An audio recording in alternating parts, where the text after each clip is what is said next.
Hello? Hello? Podcast Network Asia. Hi, this is Alec Cuenca, and you're listening to Small Talk.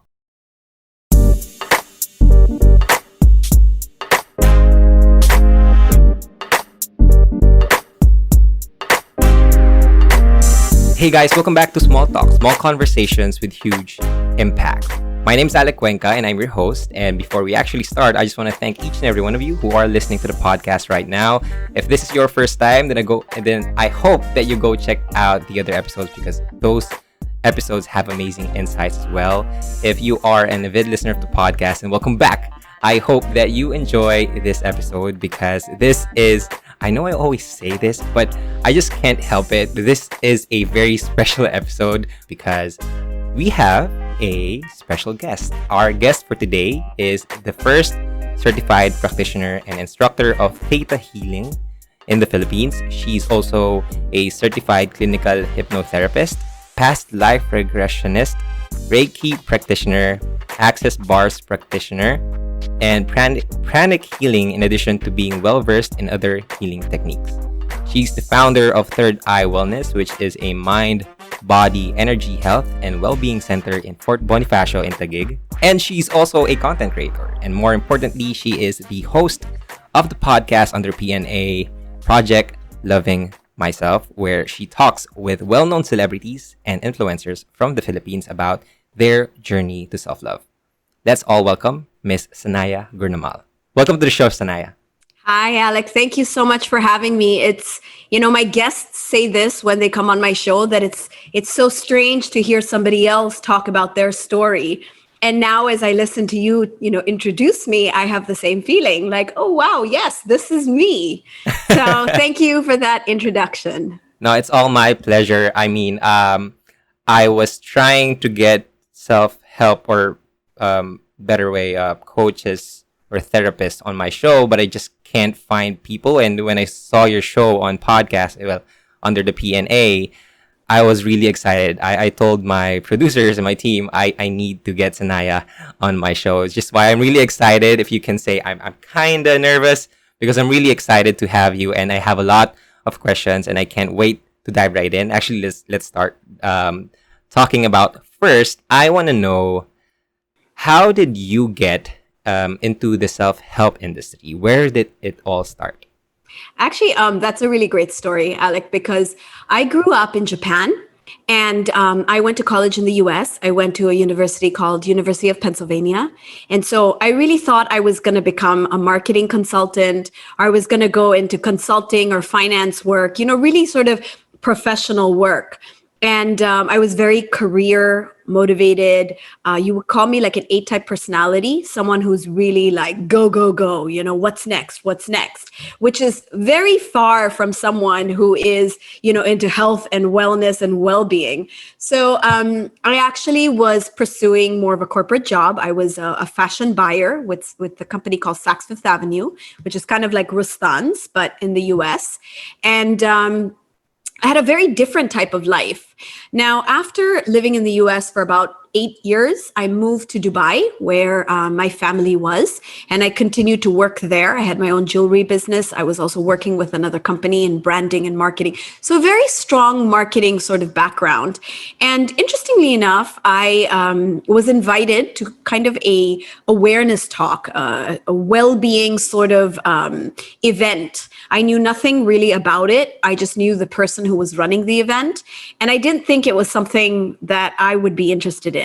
But on the day of the event, I found myself driving by, and it was strange because I didn't mean to. It's just like I felt like I was led there, and I couldn't like deny the feeling of like, you're here, just go in.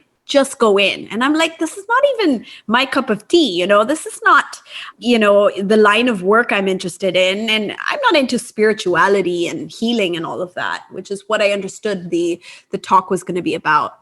In any case, I went in.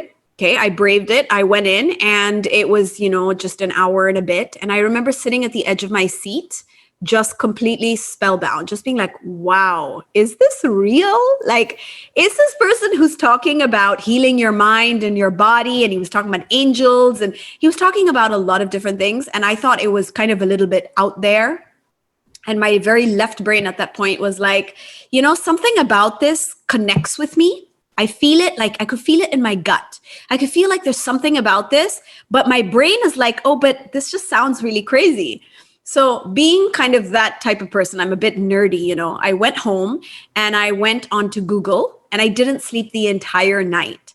And I researched every single thing he talked about. And this was, the person who spoke was a hypnotherapist, a clinical hypnotherapist who does spiritual work. And so I looked up everything and everything had, like valid references, or there were authors that were talking about this. This was the time of The Secret. It was the time of an author called Brian Weiss, who was talking about many lives, many masters. It's like past life regression. So it was around the time where there was a lot of this starting. And I remember thinking, okay, this is not weird. There's actually something to it. And I'm talking like 14 years ago. And so I said, okay, what's the next step? Let me try a healing session. So I went in for a healing session and I had a condition called lactose intolerance. So, if you drink like coffee, like cappuccinos or lattes, eat pizza, ice cream, the good stuff, I would get really bad, like tummy upset or tummy aches or run to the bathroom. It was just not pretty. Anyways, I said, I want to heal this because that's the only thing I could think of that was wrong with me. And in 1 hour, the person I worked with healed me. Because I remember I went to Haagen-Dazs right after, like after a 1 hour session, I went to Haagen-Dazs. I had my favorite cookies and cream ice cream. And for the first time in 8 years, no reaction in my body. And I tested it out every day for a week and I was fine. And that just blew my mind because I was like, how did someone in 1 hour heal me of something that medically there's no cure for it? And that's what got me started. Okay, that's really interesting. I mean, a lot of people are coming to therapists for their emotional baggages or something that needs to be improved upon their mental state. But you went there and you were trying to fix your lactose intolerance. Yeah. And it still worked.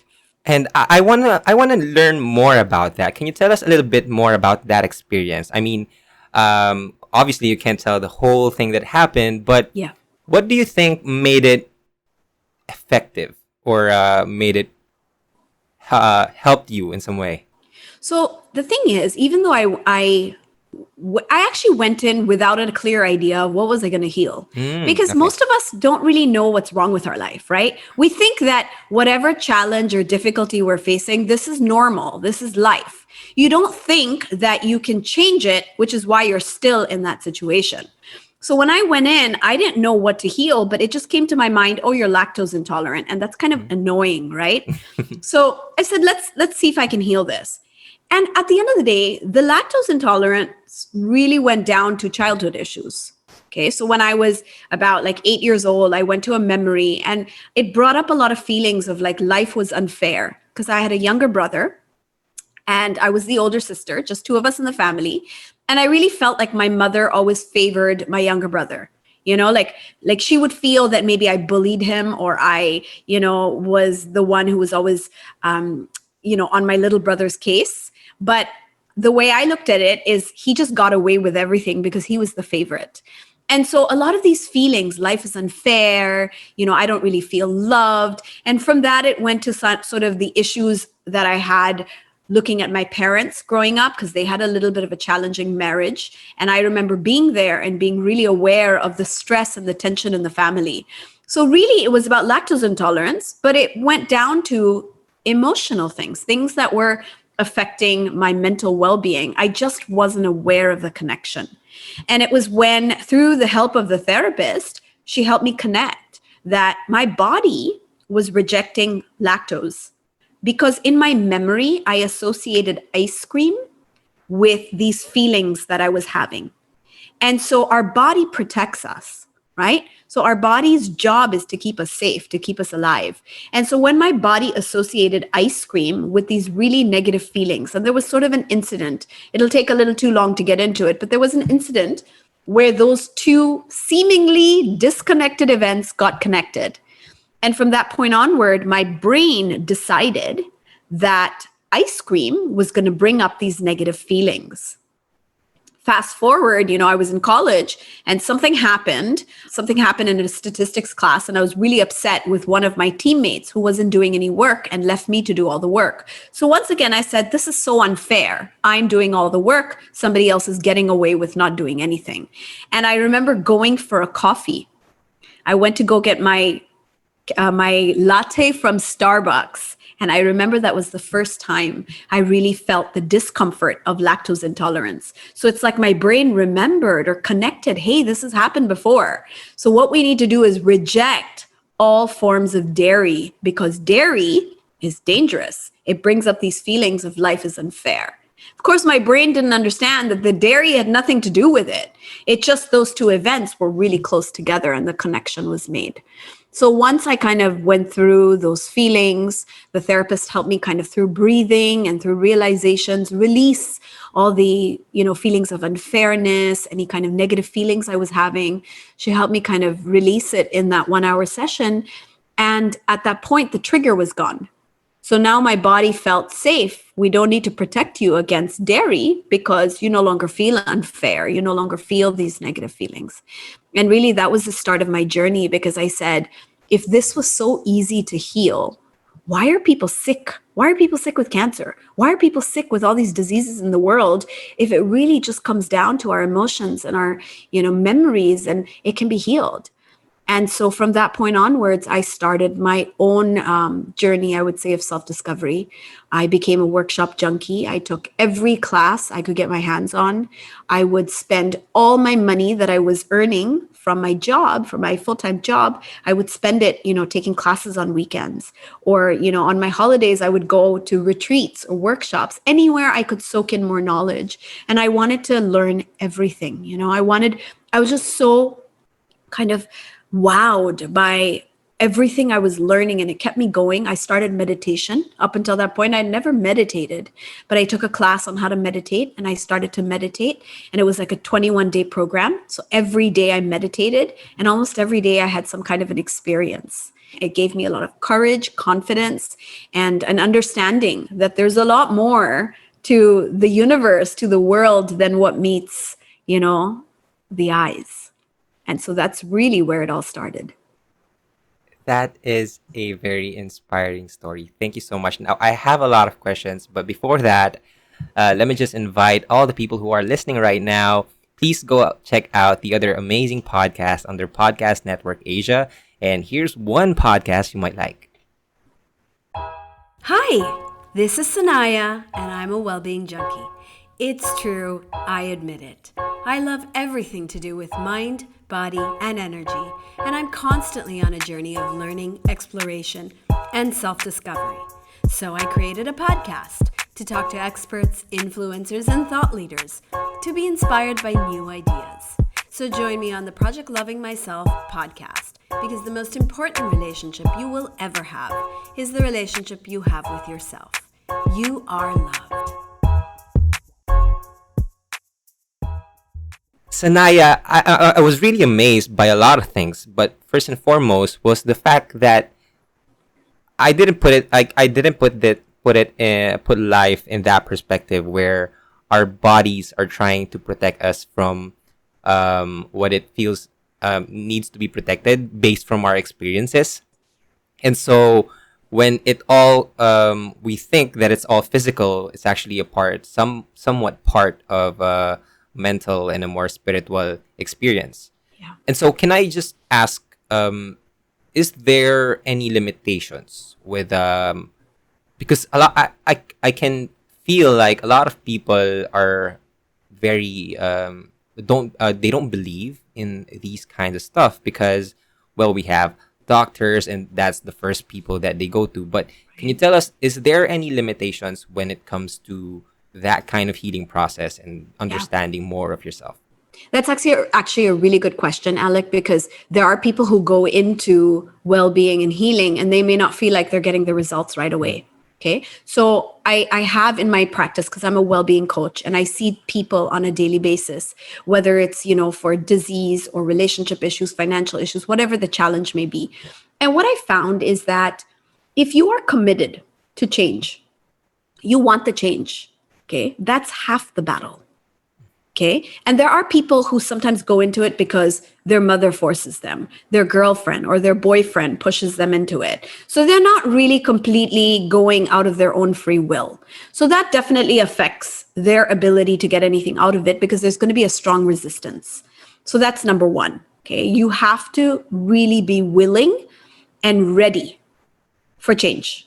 So a lot of people are afraid of change, which is why they'll never go in for this kind of, alternative healing or counseling or therapy. It's really because we're afraid of change. Okay. The second thing that can happen is sometimes people have to learn certain lessons.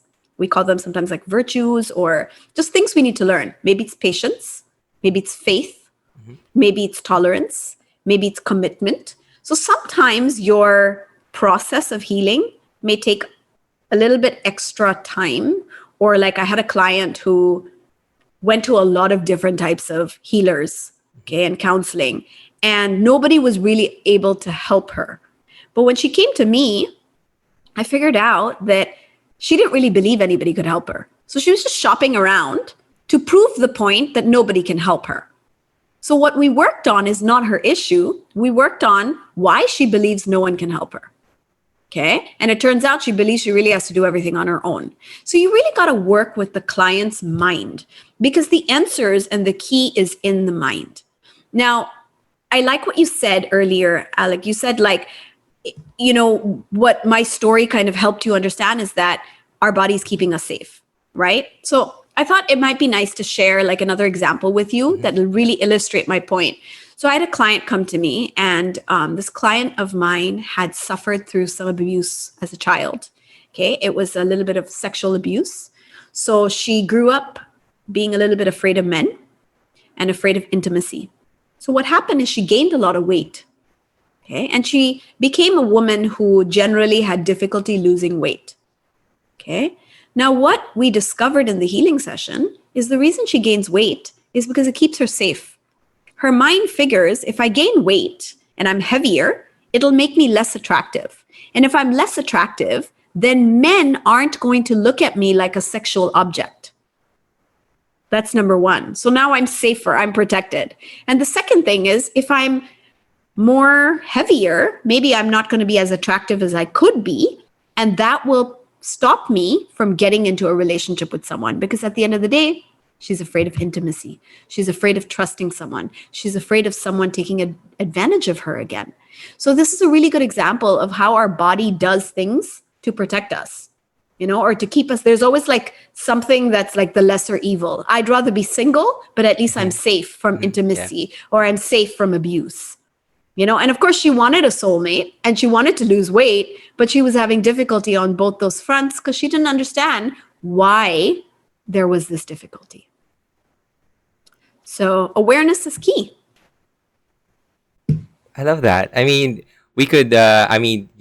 You probably have a lot of examples more, and I gotta, mess with my flow or my script, because I really have a lot of questions regarding the healing stuff. But let's try to touch on one thing that you mentioned, is that, well, I came upon this idea as well in one of the books that I've read. It's Stillness is the Key. And that's the first time that I came up with the concept of the inner child, right? And a lot of people, I feel like every single one of us, especially when we hit that age of 20s and 30s, and we're experiencing some kind of emotional instability, or some way that we're just having this crisis, I think we can all trace that back to that inner child, as like the example that you gave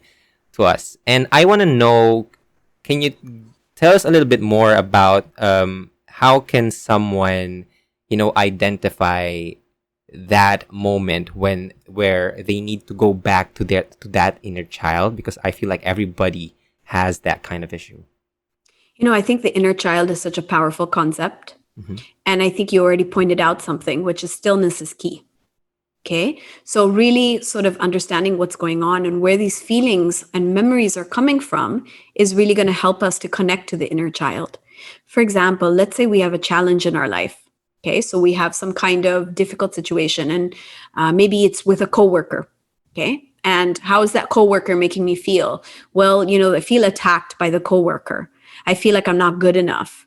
Then you ask yourself, well, when was the last time you felt not good enough? Is this something that you felt before? And chances are you felt I'm not good enough a lot of times in your life. I mean, when I work with a client in a healing session, in a coaching session, if I ask them the question, when was the first time you felt this way? Whatever they're relating in their current life, like whatever is happening right now.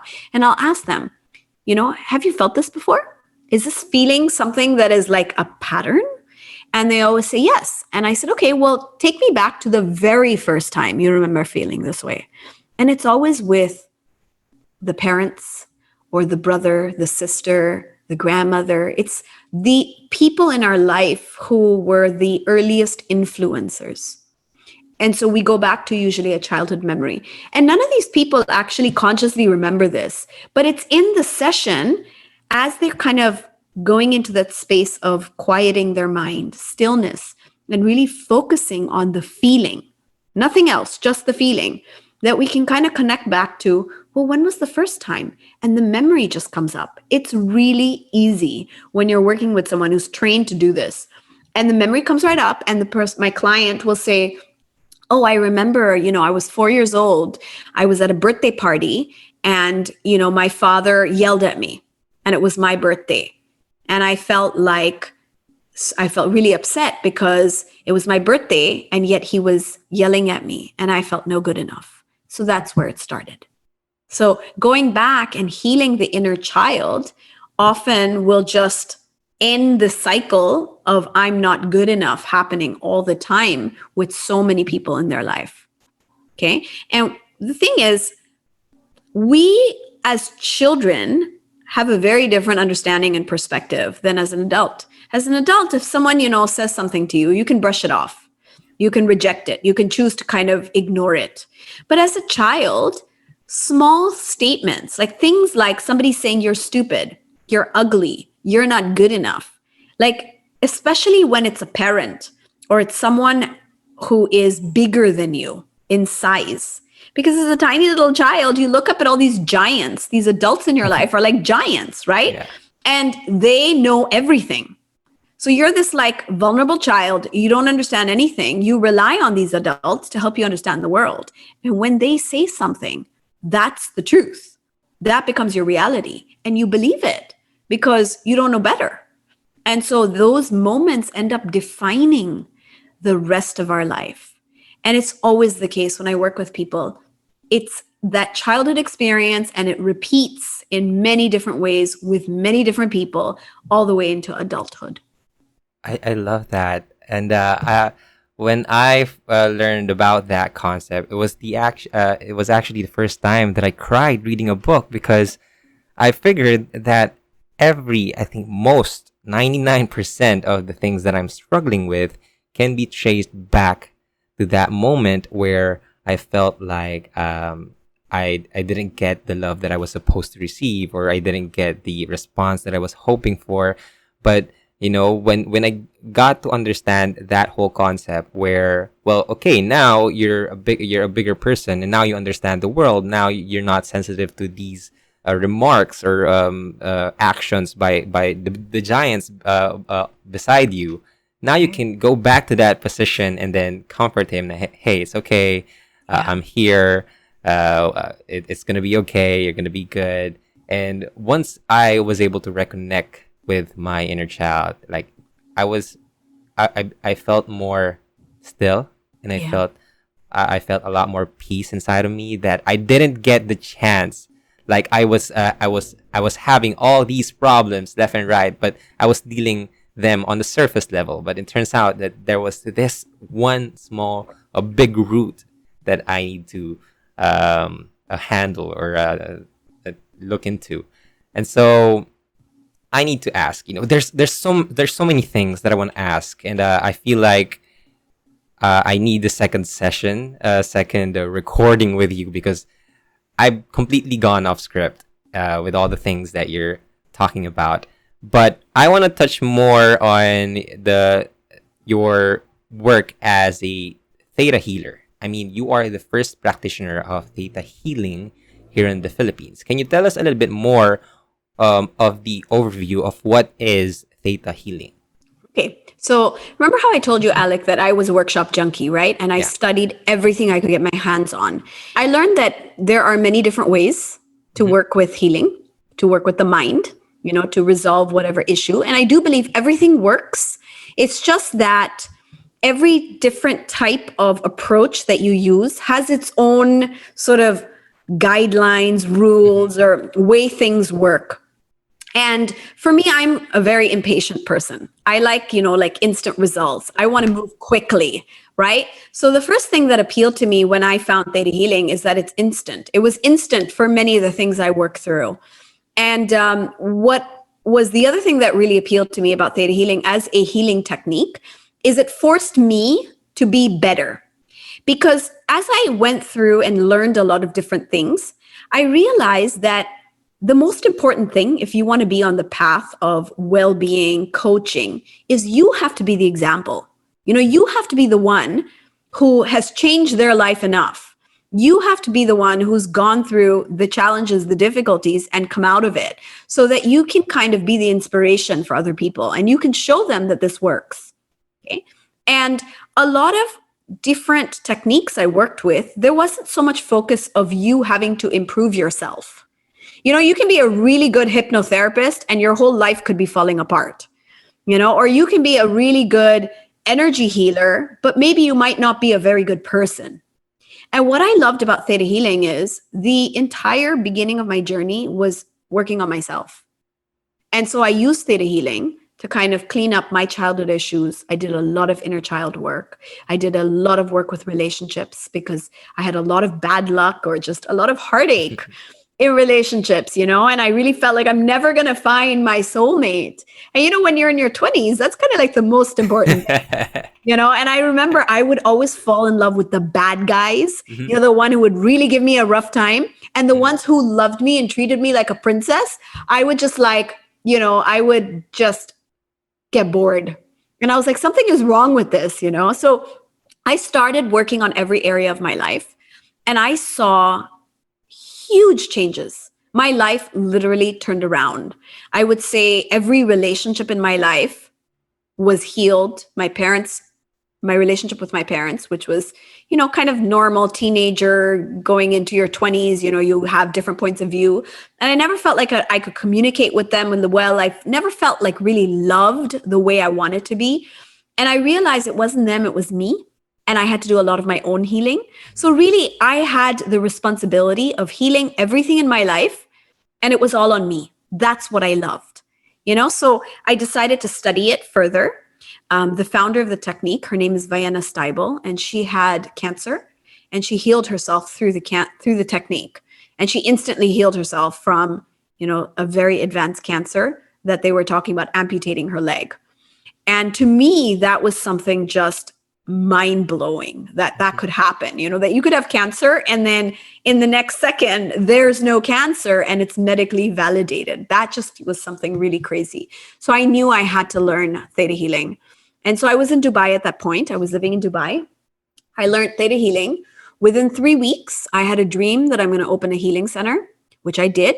I had, within the first week, I had, about 8 healers join my healing center. I found a place. I put up my website overnight. Like everything happened so quickly. And there was nothing that I could really explain for how things were so easy and smooth than the fact that I had learned theta healing and I was starting to apply it to my life. And really, my healing center in Dubai, which opened in 2008, became one of the most well-known and successful centers in Dubai. And I continued to practice theta healing. I used it with my clients. I continue to use it. And it's been, over 12 years at this point. I've definitely explored many different things, but I always come back to theta healing because I have yet to find something more powerful, more instant and more, I would say, really deep healing than theta healing. And I continue to learn. There are new classes, there are new things. As a theta healer, I'm constantly updating myself. And I really feel that for me, it is one of the most useful self-healing techniques, as well as a professional, what I can use with other people to help them, live their sort of dream life. So, what's like the main difference between the other techniques available to theta healing? Can you tell us a little bit more about that? Sure. So theta healing is really a meditational technique. It's a method of supercharged meditation. It's called theta because what we do is we consciously slow down our brainwave so right now as we're talking, we're in a beta brainwave. And then if you kind of relax or you're doing meditation or yoga, you go into something a little bit more calmer, which is an alpha brainwave. And most energy healing happens in alpha, like Reiki, pranic healing. A lot of powerful healing techniques happen in an alpha brainwave. But if you go even deeper into the subconscious, you will reach the theta brainwave. And it's usually in the theta brainwave that you can do a past life regression, or you can do some of those more deeper inner work. But with theta, you're normally asleep. So it's a subconscious brainwave. And most people cannot access it when they're awake because it's a sleep wave. But as a theta healer, you're trained to consciously take your brainwave down to theta. And it's tapping into that brainwave that allows you to actually do instant healings, to change beliefs. You actually physically shift things in the body. You release negative emotions, you download positive feelings. So, I don't know if you ever watched like The Matrix. Do you remember that? I haven't watched The Matrix, You haven't? unfortunately. Okay, so the other movie I can think of, I forgot the movie, but there's been some movies like this where they show these people who can do things like program you or download things or like charge you with like superpowers, right? So that's how I think of theta. It's kind of like surreal. It's like I can download you with the feeling of joy and you would feel joyful. Is it like Inception? It's kind of a little bit. Inception, I would say, is closer to hypnotherapy because I'm a clinical hypnotherapist as well. So Inception is really about the root of hypnotherapy. Theta healing is more spiritual. And theta healing is the concept that there's an idea of a creator, a God, a source energy. We're all coming from this one powerful energy, and we can just tune into that energy. And that is the energy that does the healing, not us, right? We're just like human beings. We can't instantly change cancer or heal it, but that energy can do it. And so a theta healer is tuning into this very high vibrational frequency through a brainwave, and they are essentially facilitating a healing. So I've had people, come in with diseases, Alec, like they'll come in and they have like polycystic ovaries or they have infertility issues, or I have people come in with cancer. This has happened a lot. And after one healing session, I'm talking about 45 minutes to an hour, they will leave. They feel a lot better. Most of them feel like happier than they've ever felt in a very long time. So like a burden is lifted. And this is one session. And a lot of them, because whenever I deal with medical issues, I will ask them to go back to their doctor. I do not prescribe medication, take them off on the medication, nothing. I will send them back to their doctor, and the doctor will take a call or the doctor will do the tests. And I've had so many cases where my clients will, report back to me that they're no longer polycystic. They no longer have cancer. It's gone into remission. I've had cases where people after 9 failed, IVF, infertility issues, they got pregnant. Like just really wonderful things happening after one session, maybe 2 sessions. I don't really see people for very many sessions. It's that quick. And it's honestly, to me, like miraculous. And I can't imagine why people don't know about it, why the whole world doesn't know about it. But there's enough people, I'm definitely busy with clients all the time. And people refer their friends and family. And so I'm constantly working with people because it works. That's really why it works. You kind of said that it's more of a spiritual healing. And do your clients do you only provide service to a certain group of people that have a certain type of religion, or are you allowed to practice it to everyone? It's a non-religious type of healing.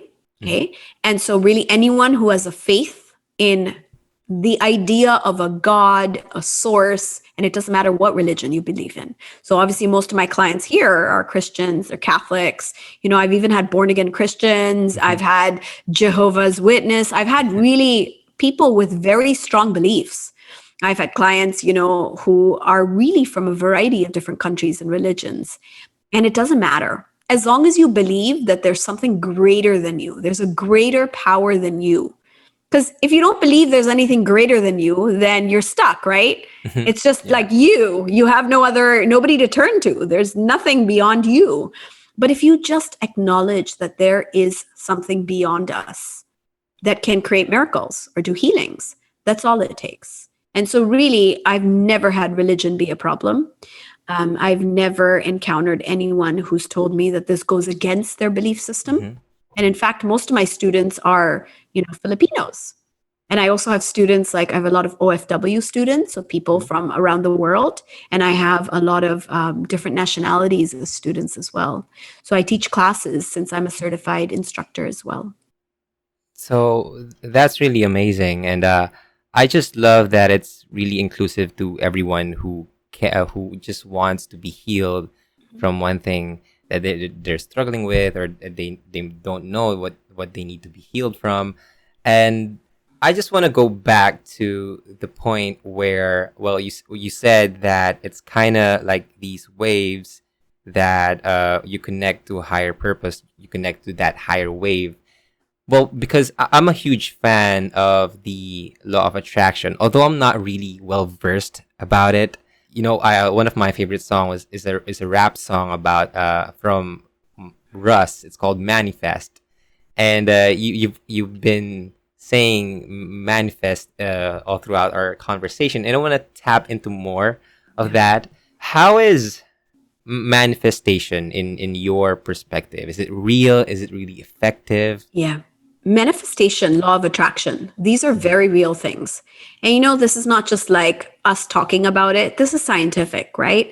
So if you go into quantum physics, and there are plenty of books, plenty of really notable authors that have written books that are scientifically accepted, that our thoughts actually have an influence on our reality. There's an entire field of study called epigenetics. It's a field of biology. So it is a scientific discipline.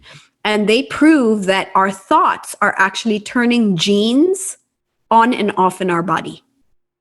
Okay. There's also another scientist. His name is Dr. Masaru Emoto, a Japanese scientist. He wrote a book called The Hidden Messages in Water. And what he proved is that if you take water molecules, so if you take water droplets, actually, if you put them under a microscope, they're crystals. And depending on the kind of thoughts you're sending to the water, it actually affects the crystal structure. Wow. And so what he did is he took like different, bottles of water, and he taped words to them. So some were like love, faith, peace, and the other one is like hate, anger. He played like heavy metal music to some bottles of water. He played Beethoven's, more classical music to some bottles of water. And what he found consistently is that things like heavy metal or like really harsh negative language would make these crystals become really ugly and like mutated shapes under a microscope. And when you kind of did like a prayer over the water, you prayed over the water, or you played classical music, or, like a spiritual song, or you taped the word love under a microscope, these crystals were beautiful. And if you just look this up on YouTube, okay, Masaru Emoto, Emoto, and, the hidden power or messages of water. And his book was really highly recognized. And so science has proved over and over again that our thoughts are affecting our body. Our body's 70% water. So whatever we're thinking is affecting every single molecule and cell in our body, which is why when we have, really negative thoughts and really sort of pessimistic attitude, and we're always like, complaining or angry or things like that, we get sick. It really makes us sick. It drops our immunity. And it's so relevant for what's going on with the pandemic today. And I know that's something you wanted to talk about as well is, I noticed that people who are really fearful, who are really kind of depressed and anxious about what's going on, they're more likely to get COVID, and they're more likely to have COVID symptoms be quite severe. Whereas people who are a little bit more relaxed about it, okay, they actually do better. And there were some studies, I read some articles in New York Times. And so there's a lot of information on how our stress levels actually affect how severe we get COVID symptoms. And the more stressed out you are, the more anxious you are, the more likely you are to have a lot of negative effects, negative symptoms. And the more relaxed you are, you recover better. So it has a lot to do with your state of mind. And this goes back to kind of law of attraction and manifestation, because, what you believe is what you're going to create. So the law of attraction says, and the scientific aspect of it really is something called selective attention. So if I want to buy a red car, I want to manifest a red car, and I know what kind of car it is. Maybe it's, I want a red, I don't know. I'm not very good with cars. Give me a car, Alec. Porsche. Okay, let's do a red Porsche. Okay. So I want a red Porsche, and I'm going to manifest it. And that's kind of like my dream. Suddenly I will see red Porsches all over the world. Mm-hmm. I mean, everywhere I go, I'll see it on the road. It's like everywhere. I'll open a magazine and there's a red Porsche. I'm going to, drive on the road and I'm going to see it. It's called selective attention. It's not that suddenly there's more of them, around us. It's just that because we have focused on something and we're paying attention to it, we kind of see it around us all the time. And the more you see something, the more you're actually directing your brain to that, and you're bringing it closer to you. So that's the law of attraction. And that's the scientific explanation of it. But, for the layman, for you and me, for everybody else, it's just the idea that when you focus on what you really want and you do so without fear, and some people will do something called a vision board. They'll stick a board and put pictures on it. And, you just keep looking at it, and you're actually directing your mind to attract it or to create it. And, when I've done vision board workshops with my students and clients, within 3 to 6 months, it actually manifests. It appears in their life. Okay, so I had a client who really wanted to lose a lot of weight. And so she made this entire vision board about eating healthy, drinking water, everything that she had, which was connected to her physical and health goals. And within 6 to 8 months, she was there, because she kept looking at the board. So she could never forget, you know what I mean? Like, you wake up in the morning and you're like, that's my goal. So you eat better. You're a little bit more conscious. You're like, okay, I'm going to go work out because I looked at my board. I reminded myself. And so that's really what the law of attraction is. It's, constantly repeating a certain thought or an idea, focusing on it, reminding yourself, and you're going to bring it into your life. You're going to create it. Okay. And that's how goals work, right? When we have goals and we keep looking at our goals, or we write them down, or we put them up on the wall. I mean, we teach this in business school, right? In business school, we talk about how goal setting is really important. Targets for a company, having like a budget. All of these things is really a type of manifestation, because we're directing our mind towards something. And we're really focused on that. That's law of attraction. So we're honestly doing law of attraction and manifesting in our life all the time, even though we have no idea what that word manifest may mean. And we have no idea what law of attraction, what it says. It doesn't matter. It's actually happening in our life all the time. I mean, that's pretty interesting and amazing, because I didn't put it that way. Like, our body's made up of water, and your study from what's his name, Dr. Emoto, yeah. Emoto, proves that, like, first I believed the energies are like these waves that we can't see, something like that. Well, right. Somehow it is, but if we look at it in a more molecular level, we can see that our thoughts affect the water inside of our bodies, and essentially we are all built with water, and that's the scientific principle behind the law of attraction. And I think I'm really excited to learn more about that and share it with the people, with the listeners here in the podcast, because I feel like we can learn a lot more about that. Before we head on to the rest of this amazing conversation, here's another show from Podcast Network Asia.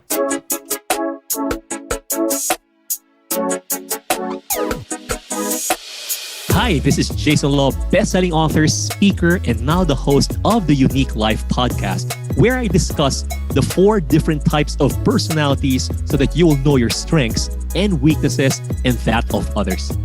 Join me as we try to unbox life and the wonders of your own unique personality. Only here in Podcast Network Asia.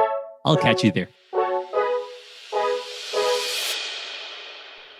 Okay. Now let's try to. I'm so into this conversation. I didn't really notice that we're almost hitting the 1 hour mark. But thank you for all your insights. And I have a few more questions before we go, actually. And but first, let me just get back on what you said. That I think there's this quote that it's easy to spot a yellow car when you're looking for a yellow car. It's easy to spot a red shoe if you're looking for something red, something like that. And all is based from your perspective.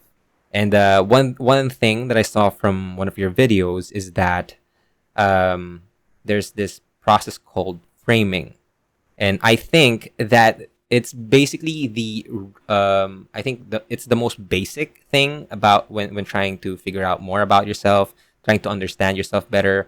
And it can be traced back to your beliefs, right? And how important is beliefs, and how can someone potentially change their beliefs? Can you talk more about that? Yeah. So belief is actually everything. Mm-hmm. In my perspective and understanding, everything that's going on in your life is your belief. Okay. So let's take a neutral situation. Let's say I have $5,000 in my bank account. So let's say I have 250,000 pesos in my bank account. Okay. One person can look at the 250,000 pesos in their bank book and say, oh my God, I have only 250,000 pesos in my bank account. Mm-hmm. How am I going to survive? Another person can look at 250,000 pesos and say, oh my God, I'm so blessed. I'm so lucky. I have 250,000 pesos. This is going to take care of everything. Yeah. Right? It's just a matter of perspective. Okay. The 250 pesos is the neutral event. It's how we see it. And that goes really for everything in our life. Today, my boyfriend broke up with me. This is the end of the world. Right? I'm never going to find somebody who is going to love me this way, or I'm never going to find my soulmate again. This is the worst thing that could happen. Another perspective, maybe this was not the right person for me, because if it was, then we would still be together. Mm-hmm. And, maybe there's someone better who's waiting to come along. And you know what? I'm ready for that. I'm going to be open for that. Now, depending on which perspective you're going to take, it's going to affect your emotions, right? So the girl who was like, oh my God, this is the end of the world for me, I'll never find that person, is going to be really depressed, sad, crying. The person who's like, you know what, maybe it wasn't meant to be. If it was meant to be, we'd still be together. Maybe there's someone better for me. Now that person is hopeful. That person I'm sure they're going to be sad, but they believe that there's something greater. There's a bigger picture that maybe they don't understand. And the difference between these two perspectives is how we feel. Okay, so perspective is going to decide how we're going to feel. Now, when people are having difficulties in their life, it's all about what they feel. Okay, something is difficult. It brings me pain. I'm suffering. I'm sad. Okay, so it's all about the emotion. That's how we know something is difficult. Okay, but if we feel okay, it's not really a challenge. It's not really difficult. So it's really about the perspective we choose to take. Now, I had a guest on my podcast. Tim Yap actually was on last week's episode, and he was talking about how, as a child, the family house burned down. And of course, everybody was really devastated to watch their home go down in flames. But his mother, obviously saw that the children were scared. Okay. And the mother reframed the situation. She told the children, it's okay. It's just a change. We're just going into something different. And so instead of having them focus on, oh my God, we have no house, it's burning, this is the worst thing ever, she kind of just calmed them down and said, you know what? This is going to be an adventure. We're going to find something new. And I remember he talked about this movie called Life is Beautiful. And it was really about, a father who, him and his son were in the Holocaust in the concentration camp. And this father made the whole thing into like an adventure for this little boy. And they were stuck in the worst conditions. But what the father did was make life beautiful for his child, so his child wouldn't be scared. And this was like an award-winning movie. I think it won like some Oscars and so on. I forget right now. But my point is, we always have a choice how to see every situation. And if we choose to see it in a negative way, we're just going to feel bad. And if we choose to see the positive in it, I like to say, find the silver lining in every dark cloud. Look for the positive, because there's always a positive. And I think if you can focus, Alec, on the positive, then your mind will start thinking about solutions. Your mind will start kind of going more in a positive direction. And when you're kind of, more uplifted, you're thinking more clearly, you're not, miserable or complaining or angry, you're not in that kind of negative feelings, which clouds our mind.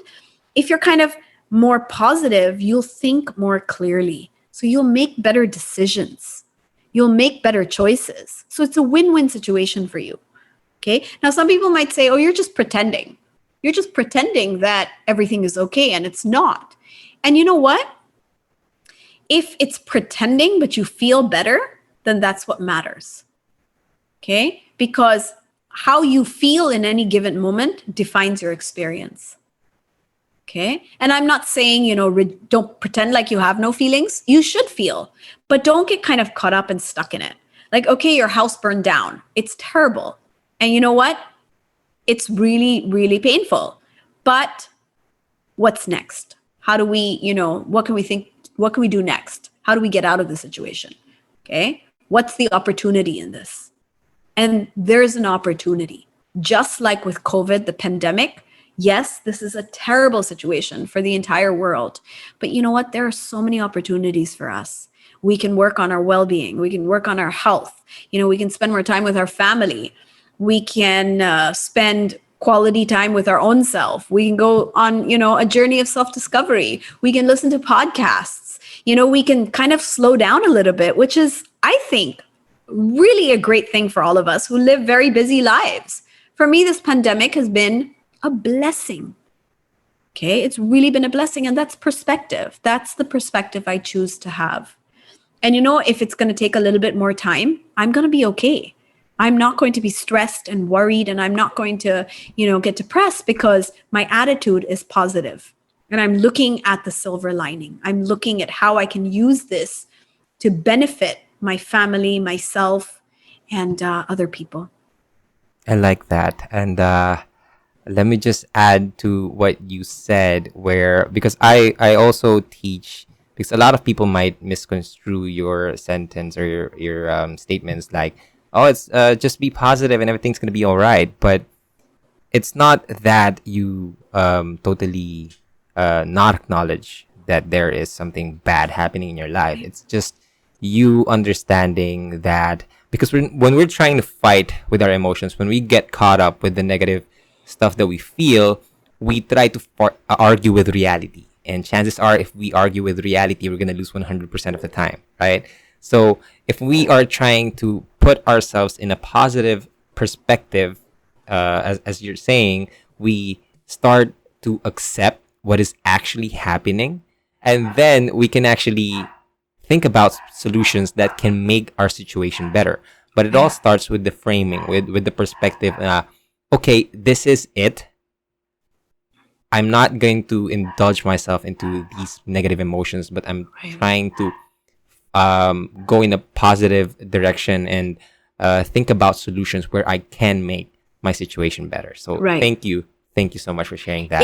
It's really like, accept what you cannot change, and change what you have control over, which is your reaction. It is. Right? Yes. Thank you for that.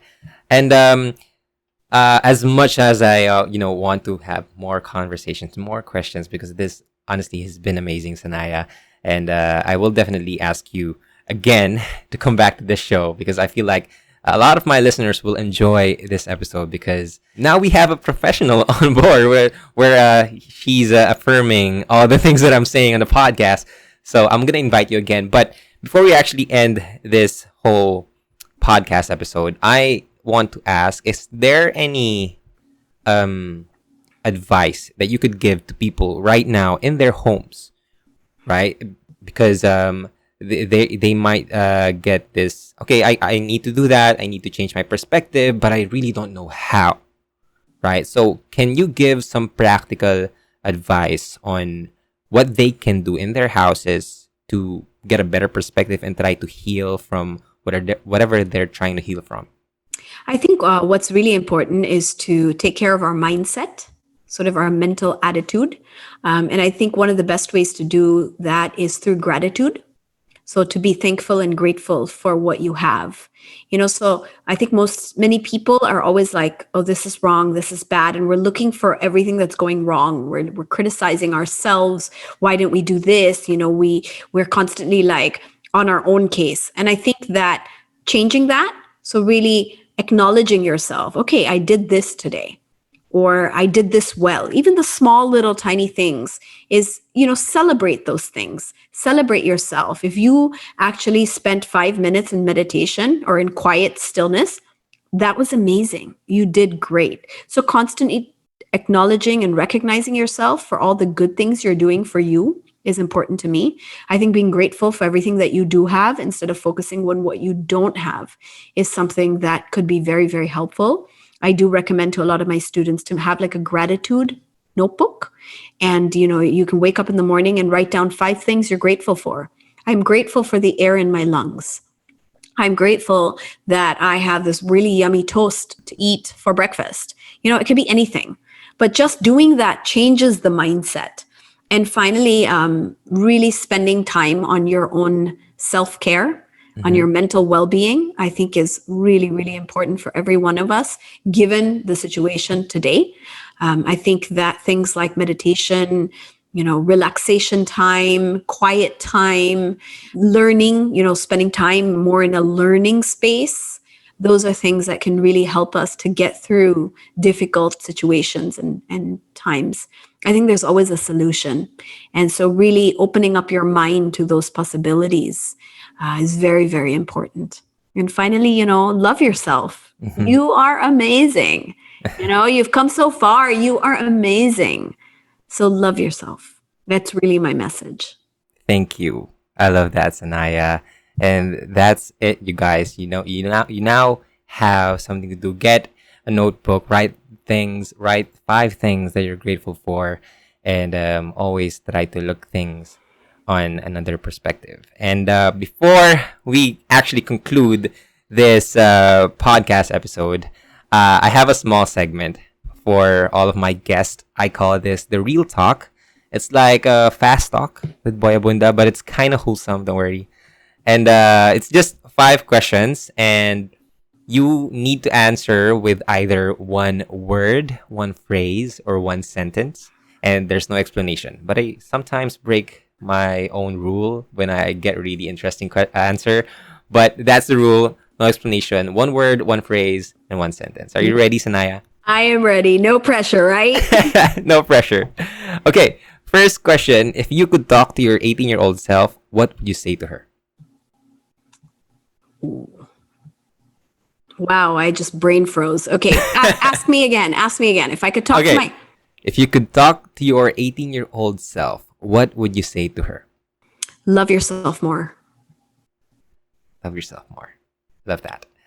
Second question. Name a person who you would want to talk to, dead or alive. Gandhi. Gandhi. Wow. That's amazing. That's a fast answer. That's a fast response. Okay, next question. If you were an animal, what would you be? Unicorn. Okay, this is where I break my own rule. Why unicorn? Unicorn. And is unicorn an animal? Okay, but why unicorn? Unicorn, they're free. For me, it represents freedom. Unicorns have wings. They are mystical, magical creatures. And I really feel that they are from, some other place. They're just magic. And that's what I would love to be. If you ask me for like a real animal, like something on earth, then I would probably want to be a dolphin. Dolphin. Why dolphin? Dolphins are also highly sort of, I would say, intelligent animals. Yeah. They're very sensitive and they actually have a lot of love. So they send out these vibrations of love to other animals. Okay, so underwater. And so I would love to be a dolphin.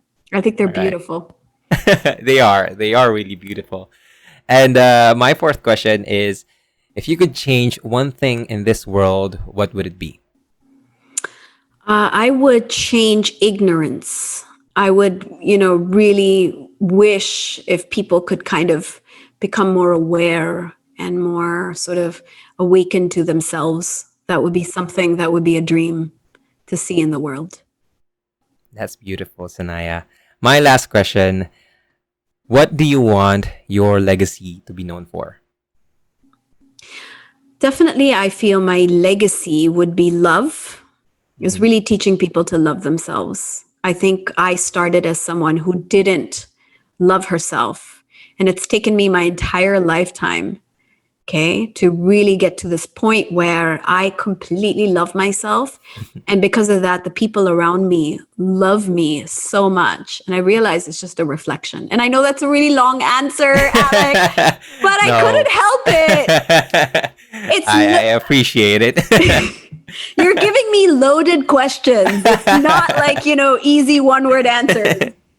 Yeah, but we got a lot from you, Sanaiyah, and I really appreciate all the time and the insights that you shared with us. So again, from the bottom of my heart, thank you. Thank you so much for accepting the invite. And I can't wait to talk to you maybe next year or again very, very soon to ask you here again on the show. So thank you so much. Thank you, Alec. I really enjoyed the conversation. I love talking about, any of these topics. And it's really my pleasure to come on your podcast and to share all of this with you. Thank you. Please, Sanaiyah, if they want to learn more about the stuff that you put out in this world, where can they find you online? Well, absolutely. So you can follow me at Sanaiyah Gurnamal. That's on Instagram and Facebook. I'm going to spell it out because it's a complicated spelling. Sure. That's SANAIYAHGURNAMAL. So I have Facebook and IG, and also I have a YouTube channel. So I have meditations and talks. So you're welcome to check out my channel and subscribe. It's Sanaiyah Gurnamal. And finally, I'd love to invite all of you to listen in on my podcast. It's called Project Loving Myself. It's on Apple Podcasts and Spotify. And of course, Alec and I share the same network, Podcast Network Asia. And you can follow, I have like episode highlights and lots of insights on my Instagram. That's at Project Loving Myself Podcast. That's Instagram and Facebook. So catch me there. I would love to connect with all of you. Yes, and if you guys are enjoying any type of episode that I put out, I am sure that you will love Project Loving Myself. So go check it out. It's available on Spotify and Apple Podcasts. It's under the same network as I said. It's under Podcast Network Asia. And if you want to check out more amazing podcasts, please do go to podcastnetwork.asia. So again, thank you so much, Sanaiyah. And this has been amazing, and I'm going to end the podcast episode right here. My name is Alec Cuenca. I'm your host, and this is Small Talk, small conversations with huge impact. Talk to you guys next episode. Bye-bye.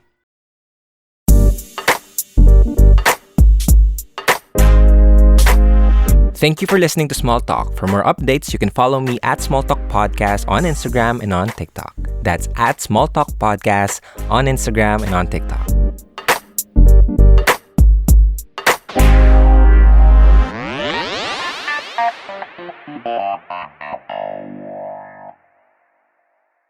The views and opinions expressed by the podcast creators, hosts, and guests do not necessarily reflect the official policy and position of Podcast Network Asia. Any content provided by the people on the podcast are of their own opinion and are not intended to malign any religion, ethnic group, club, organization, company, individual, or anyone or anything.